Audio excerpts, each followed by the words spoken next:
Sabe aquela sensação de carregar um peso da história da família? Muita gente sente isso, né? Tipo, a ideia de que a gente repete padrões ou carrega coisas que nem são nossas. Uhum, é bem comum. Pois é. Hoje a gente vai mergulhar numa perspectiva terapêutica bem diferente sobre isso, sabe? Baseada no material da terapeuta Janete Menezes. Ela olha para a genealogia de Jesus, Sim. Uhum. não só como um texto religioso, mas como uma fonte de lições sobre cura, sobre autoconhecimento. Bem interessante. Olha que abordagem diferente. Exato. A proposta aqui é investigar como entender a nossa própria linhagem, sabe? Com os altos e baixos pode ser libertador. Menezes usa essa genealogia como estudo de caso, vamos dizer. Entendi. Então, a nossa missão aqui é tipo desvendar essas ideias terapêuticas que ela tira dessa narrativa tão antiga. Legal. Gosto da ideia. Ok, então vamos lá. Uma ideia central que a Menezes traz é: conhecer nossas raízes é chave, sim, mas elas não precisam definir quem a gente é. É um ponto crucial esse. Parece um pouco paradoxal, né?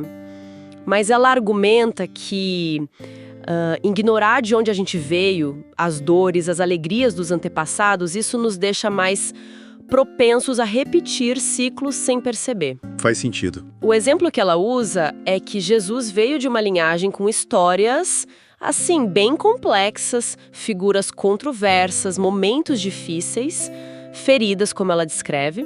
Uhum. Mas, na narrativa que ela analisa, ele não foi determinado por isso.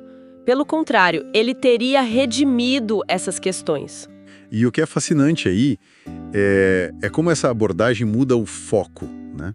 Saber da história familiar, mesmo das partes difíceis, das sombras, Sim. não é visto como uma sentença, tipo, você vai repetir isso. Mas é o primeiro passo para ter consciência e, quem sabe, para mudar. Exatamente. A ênfase está na possibilidade de transformar esses padrões. A ideia de redenção aqui ganha uma cara terapêutica, sabe? De ressignificar, de reescrever a própria história a partir do que se sabe do passado. Como o material sugere que aconteceu naquela linhagem específica. Isso, exato. Isso leva para outro ponto que eu achei, assim, bem forte no material. A ideia de que, nessa visão, não se tenta esconder os fracassos, sabe? As figuras problemáticas da família. Ah, interessante isso. Pelo contrário, a genealogia que ela estuda inclui nomes, histórias que, olha, em muitas culturas o pessoal ia querer varrer para baixo do tapete. Com certeza.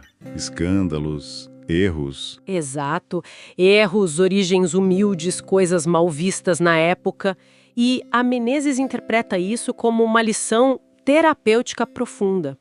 A cura real não viria de mostrar uma fachada perfeita, Uhum. mas de trazer à luz o que estava escondido sem aquela vergonha que paralisa, sabe? Exatamente. Essa perspectiva bate de frente com a cultura da vergonha, que, nossa, muitas vezes está ali nas histórias de família, né? Totalmente. O argumento é que expor, reconhecer o oculto, os erros, as dores, as imperfeições, na verdade, é parte crucial do processo de cura, de integração. Não é celebrar o erro, né? Mas reconhecer. Não é celebrar.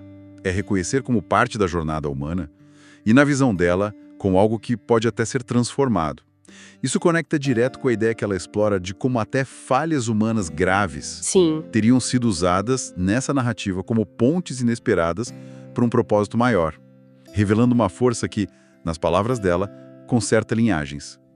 É uma ressignificação bem radical do erro. É forte isso, conserta linhagens. E essa ideia de restauração, de quebrar padrões, ela se mostra de um jeito que a Menezes destaca como surpreendente para a época.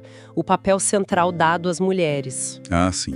Isso é muito relevante. O material aponta especificamente para 4 mulheres nessa genealogia: Tamar, Raabe, Ruth e Batseba. A mãe de Salomão. Isso. E as histórias delas são complexas, marcadas por situações difíceis, escândalo em alguns casos e sofrimento. Sim, e é fundamental a gente entender o quão atípico isso era. Em genealogias patriarcais daquela região, daquela época, mencionar mulheres assim com destaque era raro. Bem raro, né? Muito. E a interpretação que a Menezes dá é que incluir deliberadamente essas figuras femininas descritas como mulheres com suas próprias feridas, mas que foram instrumentos de mudança, de redenção, nas suas histórias. E isso sublinha um ponto teológico e também terapêutico. A restauração muitas vezes vem de lugares inesperados e através de pessoas que a sociedade da época talvez marginalizasse. Faz todo sentido. Elas viram exemplos dessa dinâmica de consertar linhagens, mostrando que a força, a resiliência podem surgir justamente das fraturas. Então, para a gente amarrar as pontas aqui, o que o material da Jeanette Menezes está propondo no fundo? Primeiro, essa importância de conhecer nossa história familiar, mas sem se sentir condenado por ela, né? Isso, sem determinismo. Segundo, a ideia, que é bem radical, de que as falhas, as dificuldades não precisam ser escondidos, podem ser ressignificadas como parte de um testemunho maior de superação, de transformação. Verdade, mudar a narrativa sobre elas. Terceiro, essa visão de que existe um potencial de conserto, de redenção, mesmo nas histórias mais quebradas. E, por fim, o reconhecimento do papel vital e muitas vezes subestimado das figuras femininas nesse processo todo de cura e restauração entre gerações. Se a gente olha para o quadro geral que a Menezes pinta, né? A mensagem terapêutica é que nossas histórias, pessoais familiares, por mais complexas, dolorosas que sejam, elas não são um destino imutável. Certo. Elas contêm ali a matéria-prima para um autoconhecimento profundo, para uma transformação real, desde que a gente esteja disposto a encarar isso com honestidade, com abertura, buscando entender os padrões e as possibilidades de mudança. É um convite para olhar para o passado não como uma âncora, mas talvez como um mapa para um futuro diferente. Isso deixa uma questão bem interessante para a nossa reflexão, né? Sem dúvida.